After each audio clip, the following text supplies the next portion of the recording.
నమస్కారం SRK news కి స్వాగతం. ముందుగా వార్తల్లోని ముఖ్యాంశాలు.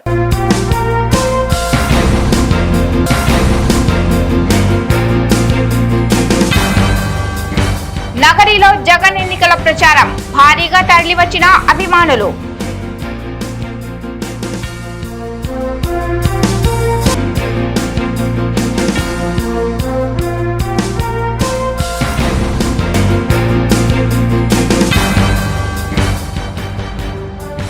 ఒక పక్క వర్షం, మరో పక్కన ప్రచారం. చంద్రబాబు ప్రజాగణానికి అద్భుత స్పందన.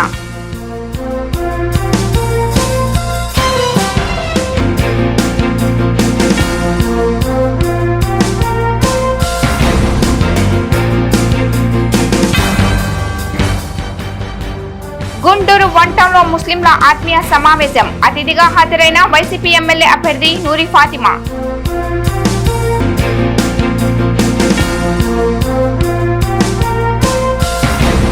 మేనిఫెస్టోని పవిత్ర గ్రంథంగా భావించి 99% హామీలను అమలు చేశామని ఏపీ సీఎం జగన్మోహన్ రెడ్డి గుర్తు చేశారు. ఎన్నికల ప్రచారంలో భాగంగా శుక్రవారం చిత్తూరు జిల్లా నగరి నియోజకవర్గంలో నిర్వహించిన బహిరంగ సభలో జగన్ మాట్లాడారు.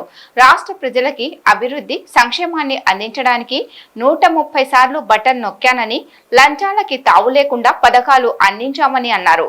నాడు నేడు ద్వారా ప్రభుత్వ పాఠశాలల రూపురేఖలు మార్చిన ఘనత కూడా వైసీపీ ప్రభుత్వానికే దక్కుతుందని చెప్పారు.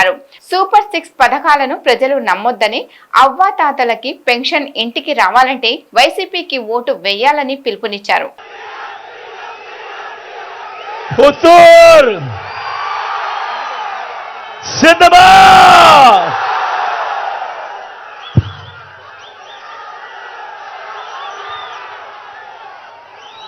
రెండున్నరగా వస్తా ఉంది. ఎండ తీక్షణంగా ఉంది. అయినా కూడా ఏమాత్రం ఖాతరు చేయడం లేదు ఎండను. చిక్కటి చిరునవ్వుల మధ్య ఎంతటి ప్రేమానురాగాలు,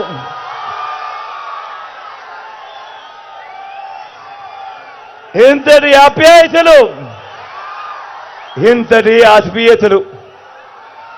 మీ ఆప్యాయతలకు మీ జగన్, మీ బిడ్డ 2 చేతులు జోడించి నా ప్రతి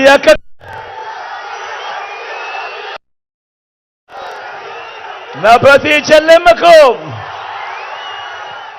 నా ప్రతి అవ్వకు, నా ప్రతి తాతకు, నా ప్రతి సోదరుడికి, నా ప్రతి స్నేహితుడికి, మీ అందరి ఆప్యాయతలకు ముందుగా 2 చేతులు జోడించి పేరు పేరున కృతజ్ఞతలు తెలుపుకుంటా ఉన్నాడు మీ బిడ్డ, మీ జగన్.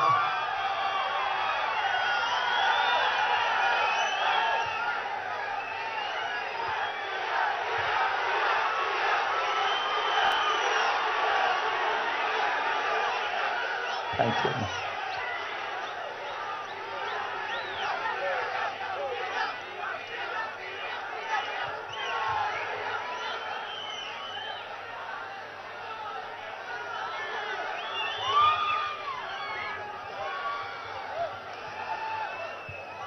కేవలం 3 రోజుల్లో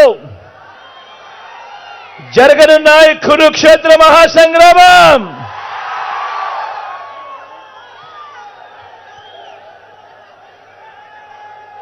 జరగబోయే ఎన్నికలు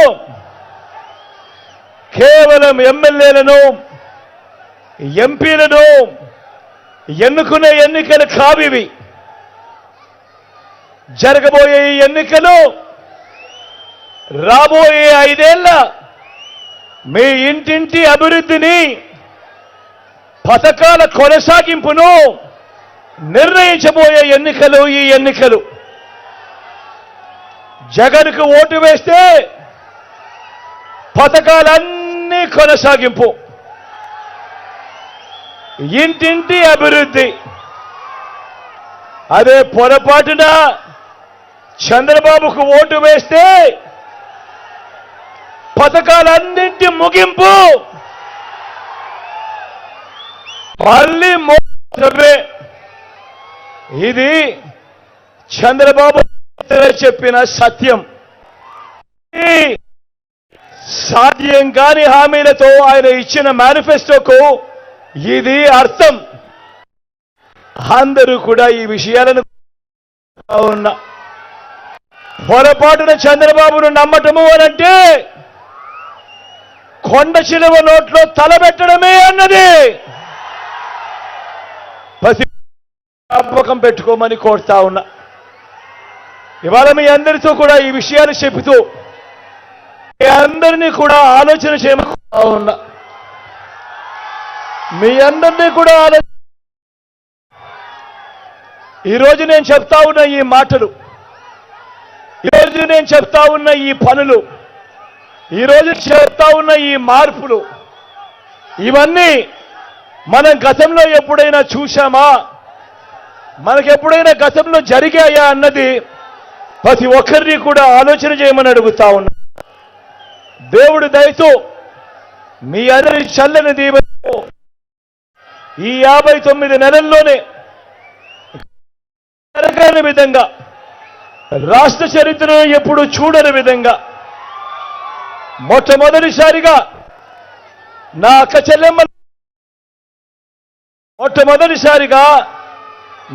చెల్లెమ్మల కుటుంబాలకు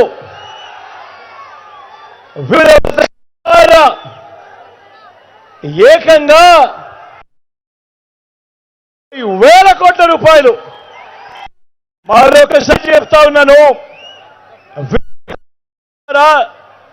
ఏకంగా 2,70,000 కోట్ల రూపాయలు నా అక్క చెల్లెమ్మల కుటుంబాలు 130 సార్లు మీ బిడ్డ బటన్ నొక్కి 130 సార్లు బిడ్డ బటన్ నొక్కి ఎక్కడ లంచం లేకుండా, ఎక్కడ వివక్ష లేకుండా బిడ్డ బటన్ నొక్కుతా ఉన్నాడు.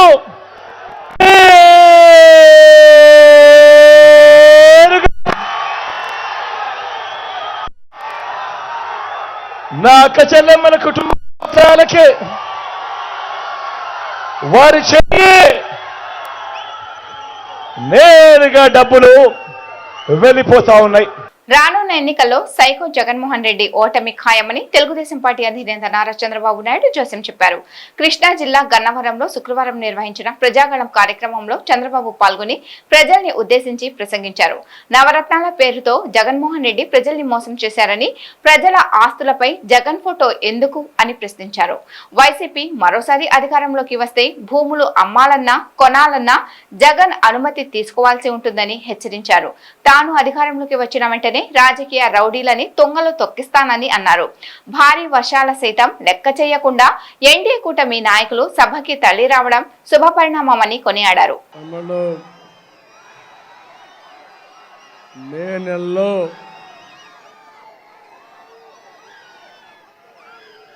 గన్నవరం వస్తే వర్షం పడతా ఉందంటే వరుణ దేవుడు కూడా కరుణించాడు. విజయం మనదే. అనుమానం కూడా లేదు.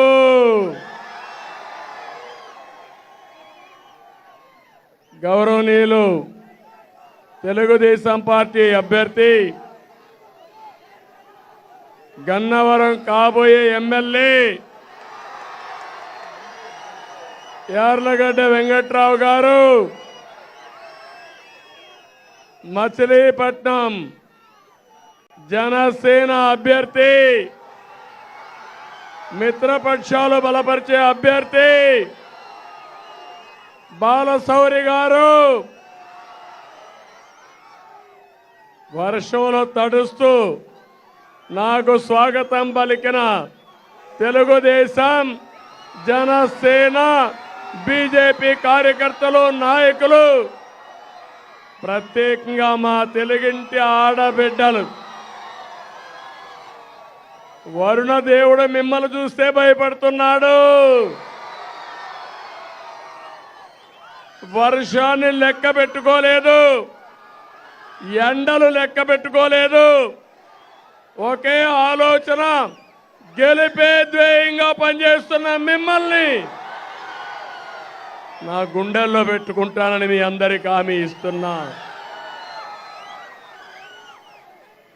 2 రోజులే, ఎల్లుండే చివరి రోజు ప్రచారానికి.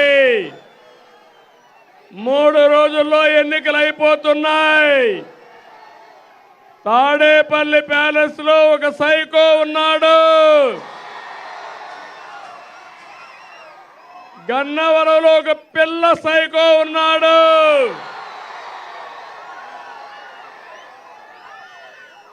కబద్దార్ గుర్తుపెట్టుకోండి.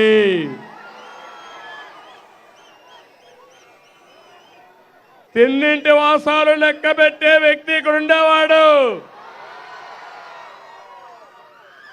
మర్యాదే చూశారు కానీ భవిష్యత్తులో ఇలాంటి రాజకీయ రౌడీల్ని తుంగలో దొక్కకపోతే చూడండి తమ్ముళ్ళు అని మీకు హామీ ఇస్తున్నాం.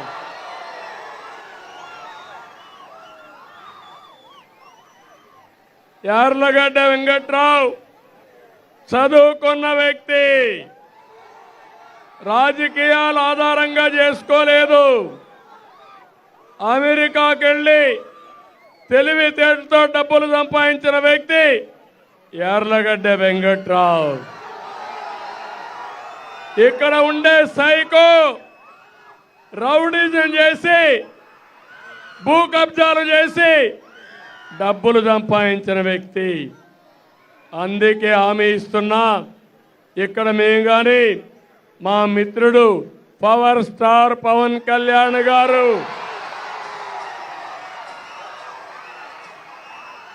ప్రజలు గెలవాలి, రాష్ట్రం నిలబడాలి, మీ పిల్లల భవిష్యత్తు వెలగాలి. అదే మా ఆలోచన. ఆ ఆలోచన కోసమే పనిచేస్తున్నాం. ఈరోజు నేను చూస్తున్నా, ఎక్కడ పోయినా ఉధృతంగా ఉంది. ఏమి అనుమానం లేదు. వైసీపీకి డిపాజిట్ కూడా రావు. చరిత్రలో మీరు చూడని విధంగా సైకో ఓడిపోవడం ఖాయమని చెప్పి మీ అందరికీ తెలియజేస్తున్నా. నవరత్నాలు అన్నాడు. ఏం తమ్ముళ్ళు, నవ మోసాలు అవునా కాదా అని మిమ్మల్ని అడుగుతున్నా. అందుకే మనం సూపర్ 6 ఇచ్చాం, ఎన్నికల మేనిఫెస్టో ఇచ్చాం.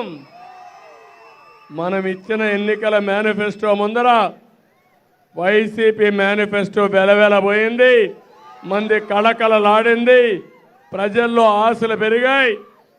తప్పకుండా నెరవేర్చే బాధ్యత మాదని మీ అందరికీ హామీ ఇస్తున్నా. రానున్న ఎన్నికల్లో వైసీపీ గెలుపు ఖాయమని వైసీపీ తూర్పు నియోజకవర్గ ఎమ్మెల్యే అభ్యర్థి నూరి ఫాతిమా ధీమా వ్యక్తం చేశారు. రాజాగారి తోటలో శుక్రవారం జమాయతుల్ ఉలమా ఆధ్వర్యంలో ముస్లిం మత పెద్దల ఆత్మీయ సమావేశం జరిగింది. నూరి ఫాతిమా ఈ సమావేశంలో పాల్గొని మాట్లాడుతూ ముస్లింల రిజర్వేషన్ పై స్పష్టమైన వైఖరిని ప్రకటించిన వ్యక్తి జగన్మోహన్ రెడ్డి అని చెప్పారు. రిజర్వేషన్ అంశంపై గళం ఎత్తడంలో చంద్రబాబు విఫలం చెందారని విమర్శించారు. జమాయతుల్ ఉలమా గుంటూరు ఆర్గనైజర్ ఇస్మాయిల్, సెక్రటరీ ఖారీ ఉస్మాన్ మాట్లాడుతూ ముస్లిం సమాజం అంతా వైసీపీని గెలిపించడానికి సిద్ధంగా ఉందని స్పష్టం చేశారు. ముఫ్తీ అబ్దుల్ బాసిత్ తదితరులు ఈ సమావేశంలో పాల్గొన్నారు. ఈరోజు మరి మజ్లిస్ ఉల్మా కానీ లేకపోతే జమాయతుల్ ఉల్మా వాళ్ళంతా మరి జగన్మోహన్ రెడ్డి గారిని మొన్న కలవడం జరిగింది. అయితే ప్రతి ఒక్క విషయంలో మీరు చూసుకుంటే ఎందుకు కలిశారు అనే వాటికి ఒకే ఒక సమాధానం ఏంటంటే, మేము ముస్లింలము, మేమందరం కలిసి ఇండియన్స్ అని చెప్పి చెప్పుకోవడానికి నిజంగానే మేము గర్వంగా ఉన్నాము. మేమందరం కలిసికట్టుగా ఉన్నాము. మమ్మల్ని ఎందుకు విడదీస్తున్నారు? మేము ఈరోజు మీరు చూసుకుంటే 4% రిజర్వేషన్ గురించి ఒక ఎక్స్ సీఎం మరి చంద్రబాబు నాయుడు గారు ఇక్కడికి వచ్చి ఏమన్నారంటే, నేను ఖచ్చితంగా 4% రిజర్వేషన్ గురించి మాట్లాడతాను, బీజేపీ వాళ్ళతో మాట్లాడి దాన్ని ఫైట్ చేసి తీసుకొని వస్తానన్నారు. కానీ ఆయనతో కలిసి ఉన్న కూటమిలో కలిసిన బీజేపీతో వీళ్ళు వెళ్ళి చెప్పకండి కాదు చెయ్యకండి, మా వాళ్ళు ఉన్న 9% మైనారిటీస్ ఇబ్బంది పడుతున్నారు, 4% రిజర్వేషన్ అనేది వాళ్ళ హక్కు అని చెప్పి చెప్పలేకపోయారు. కానీ జగన్మోహన్ రెడ్డి గారు చూస్తే మీరు సభలోనే చెప్పారు 4% రిజర్వేషన్ గురించి నేను ఎంత దూరం వెళ్ళాలో అంత దూరం వెళ్తాను, కోర్టులో వేస్తాను, దాన్ని ఎలాగైనా నేను ఖచ్చితంగా ఆపుతాను, 4% రిజర్వేషన్ తీసేయడానికి నేను ఒప్పుకోను అని చెప్పి జగన్మోహన్ రెడ్డి గారు ఒక ధైర్యవంతుడిగా ఒక మైనారిటీలకి అడ్డుగా నుంచొని కంచుగా నుంచొని మా అందరికీ తోడున్నారు. మరి అలాగే నిజంగానే అలాంటి వ్యక్తికి తోడుంటేనే దాదాపుగా 9% ఉన్న మైనార్టీస్కి న్యాయం జరిగినట్టు ఉంటుందని, అలాగే ఆంధ్రప్రదేశ్ని కాపాడుకోగలమని ఈ రోజున్న మేము 9% ఉన్న మైనార్టీస్ కోసమే జగన్మోహన్ రెడ్డి గారు ఇంత ఆలోచిస్తున్నారంటే దాన్ని బట్టే అర్థం చేసుకోవచ్చు జగన్మోహన్ రెడ్డి గారికి మైనార్టీస్ పట్ల ఏ విధమైన మరి వాళ్ళ మీద ఉన్న ప్రేమ ఆప్యాయత కానీ దృష్టి కానీ వాళ్ళ సంక్షేమం కానీ వాళ్ళ అభివృద్ధి కానీ ప్రతి విషయంలో కూడా మా అందరికీ తోడున్నారు. మైనార్టీసే కాదు, మీరు చూసుకుంటే జగన్మోహన్ రెడ్డి గారు ఎస్సీ ఎస్టీ బీసీ మైనార్టీలు అని చెప్పి ప్రతి దాంట్లో కూడా మేమందరం కలిసే ఉన్నాము, ప్రతి కుటుంబంలో కూడా నేను ఉన్నాను అని చెప్పి జగన్మోహన్ రెడ్డి గారు ఒక సంకేతం అయితే ఇచ్చారు. మీరు ఈ వ్యత్యాస చూడండి, ప్రతి ఒక్క చోట కూడా ఒక్కసారి మీరు అన్ని వ్యత్యాసాలు చూసుకుంటే ఎక్కడ కూడా పోలిక లేకుండా పోతుంది. సంక్షేమంలో మరి చంద్రబాబు నాయుడు గారు 0, జగన్మోహన్ రెడ్డి గారు 98%. అలాగే మీరు చూసుకుంటే అభివృద్ధిలో మరి ఆయన చెప్తున్న మరి బిల్డింగ్లు కానీ అభివృద్ధి అంటే రాజధాని అని చెప్పి రాజధాని ప్రాంతంలో నాకు తెలిసి శిలాఫలకాల వరకే పరిమితం అయ్యారు. కానీ జగన్మోహన్ రెడ్డి గారు చూసుకుంటే మీరు మరి ఇన్ఫోసిస్ కంపెనీ కానీ లేకపోతే మెడికల్ కాలేజెస్ కానీ లేకపోతే ఫిషింగ్ హార్బరే కానీ లేకపోతే ఎయిర్పోర్ట్స్ కానీ ప్రతి ఒక్కటి కూడా అక్కడ 0, ఇక్కడ మళ్ళీ 100%. అలాగే మీరు చూసుకుంటే మరి ప్రతి చోట కూడా 175 నియోజకవర్గాల్లో మీరు చూసుకుంటే అభివృద్ధి అనేది ప్రతి చోట కూడా జరిగింది అని చూసుకోవడానికి ఆయనేమో ఓన్లీ వాళ్ళ ఎమ్మెల్యేల వరకే చూసుకున్నారు. అక్కడ చూసుకుంటే ఆయన 0, ఇక్కడ చూసుకుంటే జగన్మోహన్ రెడ్డి గారు అందరికీ న్యాయం చేశారు. మన గుంటూరులో యావత్తు గుంటూరు జిల్లా ఏదైతే ఉందో గుంటూరు జిల్లా నుంచి మత పెద్దలందరూ ఇమాంలు మౌజన్లు అదేవిధంగా మత గురువులు ఎవరైతే ఉన్నారో వాళ్ళందరూ ఇక్కడ సమావేశం జరిపినాము. ఈ సమావేశం యొక్క ముఖ్య ఉద్దేశం ఏమిటంటే ఏదైతే రాబోయే రోజుల్లో రేపు 13వ తారీఖు ఏదైతే ఎలక్షన్ ఉందో ఆ ఎలక్షన్లో గుంటూరు జిల్లా ముస్లిమ్స్ అందరూ ఏకతాటిగా రాబోయే రోజుల్లో ఎమ్మెల్యే మరియు ఎంపీ ఓటుని జగన్మోహన్ రెడ్డి సాబ్కి వేసి భారీ మెజారిటీతో గెలిపించాలనే ఉద్దేశంతో మనం ఇక్కడ సమావేశం జరిపాము. మనం చూసాము ఏదైతే నెల్లూరు నగరంలో జగన్మోహన్ రెడ్డి గారు చెప్పారు 600 అయినా 106 అయినా నేను ముస్లిం సమాజంతో ఉన్నాను, ఎన్ఆర్సీ ఎన్పిఆర్ సిఏఏ వక్ఫ్ బోర్డ్ లాంటి ఏదైతే ఎన్ని ఇష్యూస్ అయితే ముస్లిమ్స్ ఉన్నాయో ఆ అన్ని ఇష్యూస్లో నేను ముస్లిం కమ్యూనిటీతో ఉన్నాను అని చెప్తున్నారు. కాబట్టి ఈరోజు ఈ మత పెద్దలందరూ కూర్చొని 600 అయినా 106 అయినా యావత్తు ఆంధ్రప్రదేశ్లో అందరూ కలిసి ఎమ్మెల్యే ఎంపీ ఓటుని 2 ఓట్లని కూడా వైఎస్ జగన్మోహన్ రెడ్డి సాబ్కి వేస్తారని చెప్పేసి ఈరోజు మనం తీర్మానం చేశాము. అదేవిధంగా ఎంపీ ఓటు గురించి కొంతమంది ముస్లిం సోదరులు ఏదైతే కాంగ్రెస్కి ఇవ్వాలా అలా ఇవ్వాలా ఇలా ఇవ్వాలా అనే ఆలోచనలు ఉన్నారో ఆ ఆలోచనలు తీయండి. మీరు ఎప్పుడైతే కాంగ్రెస్కు ఓటు వేస్తారో కాంగ్రెస్ మన దగ్గర బలంగా లేదు కాబట్టి ఈ ఆంధ్రప్రదేశ్లో ఎంపీ ఓటు ఎప్పుడైతే కాంగ్రెస్కి వెళ్తుందో మతాల మీద కులాల మీద చిచ్చులు పెట్టే పార్టీలు బలంగా ముందుకు వచ్చే అవకాశం ఉంది. కాబట్టి ప్రతి ఒక్కరూ ఎంపీ ఓటు కూడా జగన్మోహన్ రెడ్డి సాబ్కి వేయండి. రాబోయే రోజుల్లో శాంతిని ప్రశాంతతని మన ఆంధ్రప్రదేశ్లో మన భారతదేశంలో నిలుపుకోవాలని అవసరం ఉందని చెప్పేసి ఈరోజు తీర్మానం చేయడం జరిగింది. ఈ కార్యక్రమంలో గుంటూరు జిల్లా ముస్లిం మత పెద్దలు మన ముఫ్తీ అబ్దుల్ బాసిద్ గారు, అదేవిధంగా జనరల్ సెక్రటరీ గారు ఖారీ ఉస్మాన్ సాబ్ గారు, నేను మౌలానా ఇస్మాయిల్ సెక్రటరీ ఆర్గనైజర్ గుంటూరు జిల్లా జమీతుల్మా, అదేవిధంగా మౌలానా మునవర్ గారు, అదేవిధంగా మౌలానా ఆరిఫ్ రెహమాన్ గారు, ముఫ్తీ షకీల్ గారు, ఇలాగే మౌలానా అబ్దుల్ ఖవీ గారు, ఇలాగ అన్ని మత గురువులు అన్నీ ఏకతాటిగా వచ్చి ఈరోజు శుక్రవారం కాబట్టి ప్రతి మసీదులో ప్రతి చోట ఈ యొక్క మన యొక్క పైగామ్ని మీరందరూ పంపిస్తారని చెప్పేసి ఈరోజు మనము విజ్ఞప్తి చేస్తున్నాము. రానున్న ఎన్నికల్లో బ్రాహ్మణ సామాజిక వర్గం అంతా టీడీపీకి మద్దతు పలుకుతుందని ఆంధ్రప్రదేశ్ బ్రాహ్మణ చైతన్య వేదిక నాయకులు సిరిపురపు శ్రీధర్ వెల్లడించారు. బ్రాడిపేటలో శుక్రవారం ఏర్పాటు చేసిన మీడియా సమావేశంలో శ్రీధర్ మాట్లాడారు. జగన్మోహన్ రెడ్డి అధికారంలోకి వచ్చిన తర్వాత బ్రాహ్మణ సామాజిక వర్గాన్ని పూర్తిగా విస్మరించారని ఆగ్రహం వ్యక్తం చేశారు. కరోనా కష్టకాలంలో వేద పండితులకి కేంద్రం 5,000 రూపాయలు ఇచ్చిందని, ఆ సహాయాన్ని కూడా రాష్ట్ర ప్రభుత్వం దోచుకుందని ధ్వజమెత్తారు. జగనాసుర పాలనని అంతం చేసి ఎన్డీఏ కూటమి అభ్యర్థులను గెలిపించుకుంటామని చెప్పారు. 2024 సార్వత్రిక ఎన్నికల్లో భాగంగా బ్రాహ్మణ సమాజం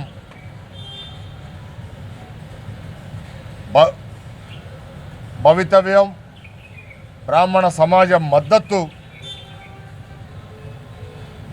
ఏమి చేయాలనే దాని మీద బ్రాహ్మణ సామాజిక వర్గంలో ఉన్న వివిధ సంఘాలందరూ కలిసి చర్చించుకొని ఒక నిర్ణయానికి రావటం జరిగింది. గతంలో దేశంలో ఎక్కడా లేని విధంగా బ్రాహ్మణుల అభ్యున్నతి కోసం బ్రాహ్మణ వెల్ఫేర్ కార్పొరేషన్ అనేది గతంలో ఉన్న తెలుగుదేశం ప్రభుత్వం చంద్రబాబు గారి నేతృత్వంలో 2016లో ప్రారంభించి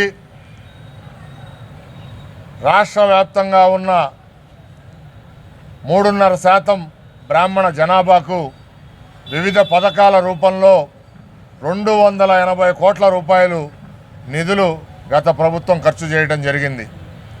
అది భారతీయ విద్యా స్కీమ్ కానీ, కశ్యప పెన్షన్ స్కీమ్ కానీ, చాణక్య మరి ఉపాధి లోన్లు కింద కానీ, గరుడ అంతిమ సంస్కార పథకం కింద కానీ మధ్యతరగతి పేద బ్రాహ్మణ కుటుంబాలకి గత ప్రభుత్వంలో అందజేయటం జరిగింది.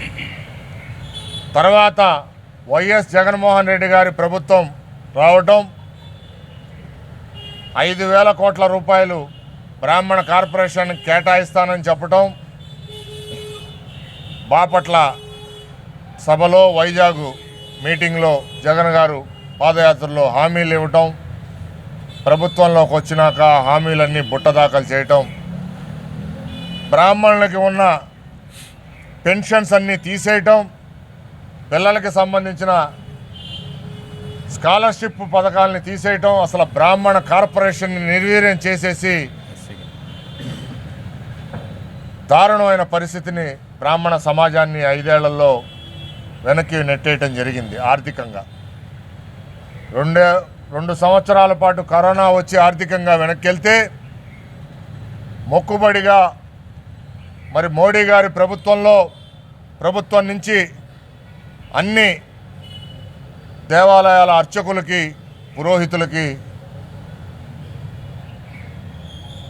కరోనా దాని కింద కాంపన్సేషన్ కింద వీళ్ళకి ఎవరికి పాపం వృత్తులు లేవని చెప్పి 5,000 రూపాయల డబ్బులు కేంద్రం నుంచి రాష్ట్ర ప్రభుత్వానికి పంపిస్తే ఆ డబ్బులు కూడా తినేసిన ఘనత మన మాజీ ముఖ్యమంత్రి వైఎస్ జగన్మోహన్ రెడ్డి గారిది. ప్రోస్టేట్ క్యాన్సర్ తో బాధపడుతున్న వృద్ధుడికి లాప్రోస్కోపిక్ సర్జరీ ద్వారా శ్రీ హాస్పిటల్ విముక్తి కల్పించింది.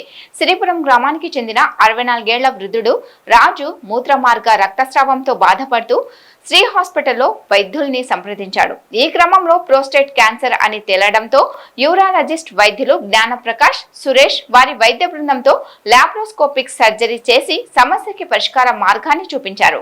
ఈ మేరకు సర్జరీ చేసిన వైద్యులు శుక్రవారం హాస్పిటల్లో మీడియా సమావేశాన్ని ఏర్పాటు చేసి కేసుకి సంబంధించిన వివరాలను వెల్లడించారు. సో ఈరోజు నేను మీ ముందుకి రావడానికి కారణం ఏంటంటే, ఒక అడ్వాన్స్డ్ లేటెస్ట్ సర్జరీ అనేది ఫస్ట్ టైం గుంటూరులో ఇక్కడ శ్రీ హాస్పిటల్లో చేయటం అనేది జరిగింది. ఒక 64 ఇయర్స్ పెద్ద మనిషి సిరిపురం నుంచి మూత్రాశయంలో నుంచి రక్తస్రావం అయ్యి ఎమర్జెన్సీగా మన దగ్గరికి రావటం జరిగింది. ఇనీషియల్గా ఆయన ఎమర్జెన్సీలో కొంచెం రీసెసియేట్ చేసి ఆ బ్లీడింగ్ కంట్రోల్ అయ్యేదానికి ట్రీట్మెంట్ ఇచ్చిన తర్వాత ఫర్దర్గా స్కాన్లు చేయటం ద్వారా మూత్ర సంచిలో పెద్ద బ్లడ్ క్లాట్ అనేది ఐడెంటిఫై చేయడం జరిగిందనమాట. సో ఇదివరకు అంతకుముందంతా కూడా ఆయన ఎటువంటి సిమ్టమ్స్ లేకుండా సడన్గా బ్లీడింగ్తో ప్రజెంట్ అయ్యేసరికి అది తరోగా మేము ఇవాల్యుయేట్ చేయగా ప్రోస్టేట్ క్యాన్సర్గా అనుమానించి తర్వాత మేము ఫర్దర్గా ఎంఆర్ఐ చేసిన తర్వాత ప్రోస్టేట్ బయాప్సీ చేసాము 1 month బ్యాక్. ప్రోస్టేట్ బయాప్సీలో ప్రోస్టేట్ క్యాన్సర్ అనేది డయాగ్నోజ్ అయింది. ఎర్లీ స్టేజ్ అవ్వటం వల్ల పేషెంట్కి సర్జరీ అనేది ఎర్లీ స్టేజెస్లో surgical management of prostate cancer అనేది అది ఒక బెస్ట్ ఆప్షన్ కాబట్టి పేషెంట్కి మేము సర్జికల్ ఆప్షన్ అనేది సజెస్ట్ చేయడం జరిగింది. వాళ్ళందరికీ ప్రాపర్ కౌన్సిలింగ్ ఇచ్చిన తర్వాత బయాప్సీ అయిన 1 నెల రోజులకి సర్జరీ ప్లాన్ చేశాము. ఈ సర్జరీ లాప్రోస్కోపీ టెక్నిక్ ద్వారా, అంటే అబ్డామెన్కి ఎటువంటి వూండ్ ఇన్సిషన్ ఇవ్వకుండా చిన్న చిన్న లాప్రోస్కోపీ సింగిల్ ఇన్సిషన్స్ ద్వారా మల్టిపుల్ పోర్ట్స్ ద్వారా ఈ ప్రోస్టేట్ గ్లాండ్ అనేది రిమూవ్ చేసేసి యూరిన్ బ్లాడర్ని ఆ యూరినరీ ప్యాసేజ్ అంటే యురెత్రా అంటాం, మూత్రనాళానికి అటాచ్ చేస్తామన్నమాట. సో ఈ సర్జికల్ ఆప్షన్ అనేది ఎంచుకోవటం వల్ల క్యాన్సర్ సర్వైవల్ అనేది బెటర్గా ఉంటుంది. సో ఇది సాధారణంగా ఓపెన్ సర్జరీ అనేది కొంచెం పెయిన్ఫుల్ ప్రొసీజరు, బ్లీడింగ్ అది ఎక్కువ ఉంటుంది, రికవరీ టైం కూడా ఎక్కువ ఉంటుంది. లాప్రోస్కోపీ పద్ధతి ద్వారా గుంటూరులో మొట్టమొదటిసారిగా ఇక్కడ మన దగ్గర శ్రీ హాస్పిటల్లో నేను, నాతో పాటు doctor Suresh garu, he is also senior urologist in Guntur, దాంతోపాటు మా anaesthesia team doctor Ramakrishna, doctor Karunya madam, మేమందరం కలిసి ఎంటైర్ ఓటీ టీము సక్సెస్ఫుల్గా లాస్ట్ సండే ఈ సర్జరీ అనేది చేయడం జరిగింది. ఈ సర్జరీ నేను గ్రాండ్ ప్రకాష్ కలిపి చేసాం. మామూలుగా దీంట్లో ప్రోస్టేట్ గ్లాండ్ క్యాన్సర్ డిటెక్షనే కొంచెం కష్టం. అంటే అందరికీ స్క్రీనింగ్ టెస్టులు చేసి ముందు ఎర్లీ స్టేజ్లో ఐడెంటిఫై కనుక చేయగలిగితే ప్రోస్టేట్ క్యాన్సర్కి అంటే క్యూర్ చేయడానికి రకరకాల విధానాలు ఉన్నాయి. అందులో మందులతో క్యూర్ చేయొచ్చు, రేడియేషన్ పెట్టి క్యూర్ చేయొచ్చు, సర్జరీ కూడా చేయొచ్చు. సో పేషెంట్ మనకి లక్కీగా ఎర్లీ స్టేజ్లో డిటెక్ట్ అయ్యాడు కాబట్టి we preferred surgical procedure. That means operate చేసి ప్రోస్టేట్ గ్లాండ్ మొత్తం క్యాన్సర్ ఉన్న ప్రోస్టేట్ గ్లాండ్ అంతా తొలగించి నార్మల్గా ఉన్న మూత్రాశయాన్ని మూత్రద్వారాన్ని రెండు కలిపి కొట్టాలి. సో ఈ క్రమంలో కాంప్లికేషన్స్ చాలా ఎక్కువగా ఉంటాయి. అంటే బ్లీడింగ్ రిస్క్ అవ్వచ్చు, లేకపోతే ఆపరేషన్ చేసిన తర్వాత చాలామందికి యూరిన్ ఆగపోవచ్చు, కంటిన్యూస్గా యూరిన్ లీక్ వస్తుంటుంది, లేదంటే చేసిన తర్వాత పూర్తిగా యూరిన్ కూడా సర్జరీ పూర్తిగా బ్లాక్ అయ్యే ఛాన్సెస్ ఉన్నాయి, అంటే సరిగ్గా ఆపరేట్ చేయకపోతే. సో ఇది ఓపెన్ సర్జరీతో పోలిస్తే లాప్రోస్కోపీలో కంపారిటివ్గా లెస్ కాంప్లికేషన్స్ ఉంటాయి. అంటే పేషెంట్ రికవరీ ఫాస్ట్గా ఉంటుంది, మూత్రాశయం నుంచి వచ్చే నర్వ్స్ కానీ ఆ ఏరియాలో కొంచెం ప్రిజర్వేషన్ బెటర్గా ఉంటుంది. అంటే when compared with open surgery, laparoscopic and robotic surgery or having better results. So ఆయనకి అన్నీ ఎక్స్ప్లెయిన్ చేసిన తర్వాత లాప్రోస్కోపీ ద్వారా మేము సక్సెస్ఫుల్గా కంప్లీట్ చేసాం. ఆరోగ్యవంతమైన సమాజం కోసం తాటి బెల్లం కాఫీ, చిరుధాన్యాల అల్పాహార పదార్థాలు గుంటూరులో అందుబాటులోకి వచ్చాయి. స్తంభాల గరువు మెయిన్ రోడ్డులో తిరునెల్వలి తాటి బెల్లం పేరుతో నూతనంగా ఏర్పాటు చేసిన ఈ హోటల్ ని సినీ నటుడు సుమన్, సంస్థ మేనేజింగ్ డైరెక్టర్ సూర్య అతిథులుగా హాజరై ప్రారంభించారు. గుంటూరు బ్రాంచ్ నిర్వాహకులు ఈడే మురళీకృష్ణ తదితరులు ఈ కార్యక్రమంలో పాల్గొన్నారు.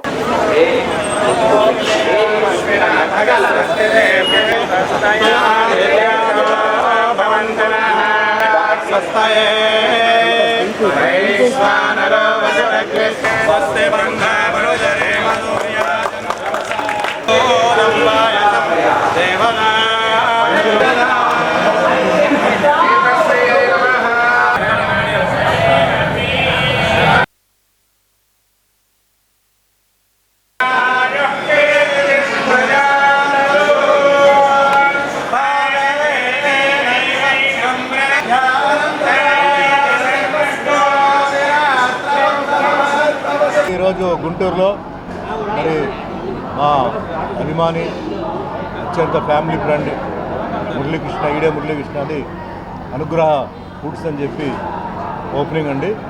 మామూలుగా స్వీట్ షాప్ ఓపెనింగ్ చెప్తే జనరల్గా ఈ మధ్య ఏంటంటే స్వీట్ షాపు, వైన్ షాపు నేను వెళ్ళడం మానేశానండి. ఎందుకంటే ఇవి రెండు హెల్త్కి ప్రాబ్లం ఇస్తున్న షాపులు. వైన్ షాపు డబ్బులు వస్తాయి కానీ మిగతా అందరికీ రోగాలు వస్తున్నాయి. అందుకే చాలా వైన్ షాప్స్ ఒకప్పుడు తెలియకుండా వెళ్ళాను, ఇప్పుడు ఆపేశాను. స్వీట్ షాప్ అందరికీ షుగర్ వస్తుంది కాబట్టి ఇక నాకు వద్దని చెప్పేసి అవి హోటల్ ఓపెనింగ్స్ వాటికి వెళ్తున్నాను. అంటే ఇక్కడ స్వీట్స్ ఉన్నాయి కానీ ఇక్కడ ఉన్న ఒక కాన్సెప్ట్ ఏంటంటే ఈ తాటి బెల్లంతో వాటితో ఏంటంటే ముఖ్యంగా తిరునెల్వేలి, చెన్నై, తమిళనాడు నుంచి అది తెప్పించి ఇక్కడ ఆ స్వీట్స్ తయారు చేస్తారు. సో దానివల్ల ఏంటంటే అంటే 100% అది షుగర్ లేదు చెప్పనండి, బట్ 90% తాటి బెల్లం తీసుకోవడంటే షుగర్తో తక్కువతో పాటు వేరే హెల్త్ బెనిఫిట్స్ అన్నీ ఉన్నాయి. సో ఇవన్నీ మురళి గారితో మాట్లాడి ఇట్లా నేను చేస్తున్నాను. నేను మన మిల్లెట్స్ దీని గురించి కూడా ఇప్పుడు మెయిన్ కాన్సెప్ట్ ఇప్పుడు అందరూ ఏంటంటే మిల్లెట్స్ మీద హెల్త్ ఇష్యూ నేను వస్తే అందరూ డాక్టర్స్ అందరూ మిల్లెట్స్కి షిఫ్ట్ అవ్వమంటున్నారు. రైస్ వదిలేసి మిల్లెట్స్కి. ఇప్పుడు మిల్లెట్స్ సిటీలో అంతా బాగా క్రేజీగా ఉంది. చాలామంది మిల్లెట్స్కి వెళ్ళిపోయారు. మిల్లెట్స్లో రకరకమైన మిల్లెట్స్ ఉన్నాయి, కలర్స్తో ఉన్నాయి, దాంట్లో బెనిఫిట్స్ ఉన్నాయి. సో ఆ విధంగా మిల్లెట్స్ ఈ తాటి బెల్లం వాటితో ఏంటంటే అట్ ది సేమ్ టైం మనంతా మనుషులుగా పుట్టిన తర్వాత మళ్ళీ అసలు టోటల్గా మానేసి ఏదో ఆ ఆశ్రమంలో ఉన్నట్టు లేకపోతే ఏదైనా డయట్ కంట్రోల్ దీనికి వెళ్ళినట్టు కాకుండా కొంచెం ఎంజాయ్ చేయాలని చెప్పి ఆయన చేయడం జరిగింది. సో అందరి ఆశీర్వాదాలతో ఇది మంచి అభివృద్ధి చెందాలి. ఇది తిరునెల్వేలి తాటిబెల్లం కాఫీ చిరుధాన్యాల అల్పాహారములు అనే ఈ యొక్క కంపెనీని నేను నెల్లూరు బేస్డ్గా ఆన్ చేశానండి. దీని మీద నేను దాదాపు ఒక 3 ఏళ్ళ బట్టి రీసెర్చ్ చేసి దీన్ని లాస్ట్ ఇయర్ నేను నెల్లూరులో లాంచ్ చేశానండి. సో ఈ రోజుల్లో ప్రజలకు ఏదైతే ఉందో మంచి ఆహారం అనేది లేదండి. దాని ఉద్దేశంతో ఏదన్నా ఒక డిఫరెంట్గా మంచి ఆరోగ్యంతో కూడుకున్న ఆహారాన్ని, మంచి ఆరోగ్యంతో కూడుకున్న కాఫీని, టీని అందించాలనే ఉద్దేశంతో దీన్ని ఆన్ చేశానండి. ఆ బేసిస్లో మనం దీన్ని వెతుకుతున్నప్పుడు మన పూర్వీకులు మనకు అందించినది ఏదైతే ఉందో మధురం అండి, రియల్ మధురం ఏదైతే ఉందో అది మన పూర్వీకులు ఎప్పుడూ షుగర్ తయారు చేయలేదండి. సో మన పూర్వీకుల నుంచి మనకు వచ్చింది ఏంటంటే తాటి బెల్లం. అంతకుముందు చాలా విరివిగా మన వాళ్ళు వాడారండి. దాన్ని మన వాళ్ళు ఏంటంటే ఈ బ్రిటిషర్స్ వచ్చిన తర్వాత ఈజీగా అడాప్ట్ అయిపోయి షుగర్కి అడాప్ట్ అయిపోయారండి. అప్పటి నుంచి అందరూ షుగర్ తాగుతున్నారు, షుగర్తోనే తాగుతున్నారు. దానివల్ల అందరికీ అనారోగ్యం పాలైపోతున్నారండి. సో మనం ఆ ఉద్దేశంతోనే ఏదైతే ఉందో మన పూర్వీకులు తిన్న ఆహారం, మన కొటేషన్ అదండి, మన పూర్వీకులు తిన్న ఆహారం ఇప్పుడు మనము తిందాం, అదే మన కొటేషన్ అండి. ఆ కొటేషన్తో మనం ముందుకు వచ్చాము. దాంతోనే మనం స్వచ్ఛమైన తాటి బెల్లాన్ని, ఎటువంటి కెమికల్స్, ఎటువంటి ఎసెన్షియల్స్ మిక్స్ లేకుండా స్వచ్ఛమైన తాటి బెల్లాన్ని మనం తీసుకొచ్చి ఎంతో వ్యయ ప్రయాసాలకు వచ్చి దాన్ని అందరికీ ఒక రీజనబుల్ ప్రైస్లో, అంటే రెగ్యులర్ కాఫీ మీరు తాగే ఒక 20-25 రూపాయల రేట్లో అందరికీ అందించాలనేసి ఉద్దేశంతో దీన్ని ఇక్కడ మేము మురళీకృష్ణ గారి యొక్క సహకారంతో ఇక్కడ ఫ్రాంచైజీ ఇచ్చి ఆయన సహకారంతో ఇక్కడ ఆన్ చేయమండి. గౌరవనీయులు పెద్దలు సుమన్ గారి పెద్ద మనసుతో వచ్చి దీన్ని ఓపెన్ చేయడం అనేది మాకు ఎంతో ఆనందంగా ఉంది. యాజ్ ఒక కంపెనీ ఓనర్గా చాలా ఆనందంగా, చాలా ప్రౌడ్గా ఫీల్ అవుతున్నాను. నా కంపెనీని సుమన్ గారు, మురళీ గారి సహకారంతో సుమన్ సార్ వచ్చి ఓపెన్ చేయడం చాలా ఆనందంగా ఉందండి. వార్తలు ముగించే ముందు ముఖ్యాంశాలు మరోసారి.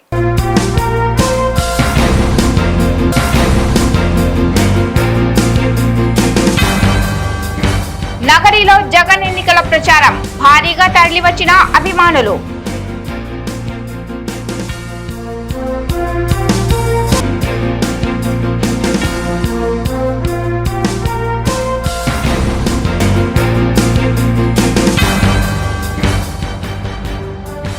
ఒక పక్క వర్షం, మరో పక్కన ప్రచారం. చంద్రబాబు ప్రజాగణానికి అద్భుత స్పందన.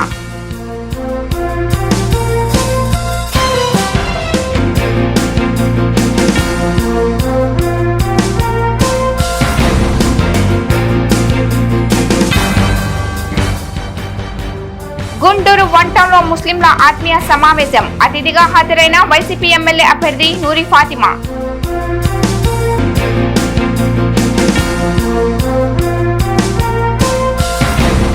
ఈ వార్తలు ఇంతటితో సమాప్తం. నమస్కారం.